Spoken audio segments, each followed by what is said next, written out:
வெளிநாட்டுக்கு பார்சல் அனுப்புறதுக்கு நல்ல ஒரு பார்ட்னர் கிடைச்சிருக்காங்க. அதனால் வந்து கொரியர் பண்ணுற வேலையிலே நாங்களே இப்போ எடுத்து அவங்களுக்கு கஸ்டமருக்கு டிரெக்டாக பிரிண்ட் பண்ணி போட்டு பேக் பண்ணி போட்டு டிரெக்டாக வெளிநாடுகளுக்கு இங்கேருந்து அனுப்பி பண்ணுறோம். இது ஜெர்மனுக்கு போகுது என்னென்னா 7 சென்டிமீட்டர் அளவுள்ள ஸ்டிக்கர் பிரிண்ட் வந்து சாரி ப்ளீட்டிங் செய்கிற ஒரு அக்கா ஒரு ஆள் ஆர்டர் பண்ணியிருந்தாங்க.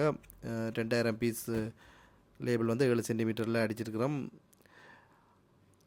நல்ல ஹெவியான ஸ்டிக்கர் வந்து என்னத்துக்கான அவங்கள்ட்ட சாரி ப்ளீட் பண்ணி அனுப்பிக்கலாம். அவங்கள அங்கே கொரியர் இதில் அனுப்பிக்கலையோ இல்லாட்டி வேறு எதுவும் அனுப்பிக்கல அவங்கள்ட்ட பேக்குகளில் பொலித்தீன் பேக்குகளில் இந்த லேபிளில் ஒட்டிட்டு பிராண்டுகளை ஒட்டிட்டு அனுப்புறதுக்கு அவங்களுக்கு இது நல்ல ஒரு பிரயோசனமாக இருக்கும். 2000 விசிட்டிங் கார்டு ஆர்டர் பண்ணியிருந்தாங்க ஐஸ் போர்ட் வந்து மிஷின் கட்டிங் போட்டிருக்கோம். அதனால தான் இந்த கோண கட்டிங்கெலாம் வந்து பர்ஃபெக்டாக வரும். 2000 பீஸ் மிஷின் கட்டிங் போட்டபடியாக அவளாம் பேக் பண்ணி பாக்ஸுகளை எல்லாம் ரெடி பண்ணி வச்சுருக்கு. இனி எல்லாம் பேக் பண்ணிவிட்டு கொரியர் போயிடும். கொரியர் வந்து 5லேருந்து 10 நாளைக்குள்ளே போயிடும்ன்றாங்க.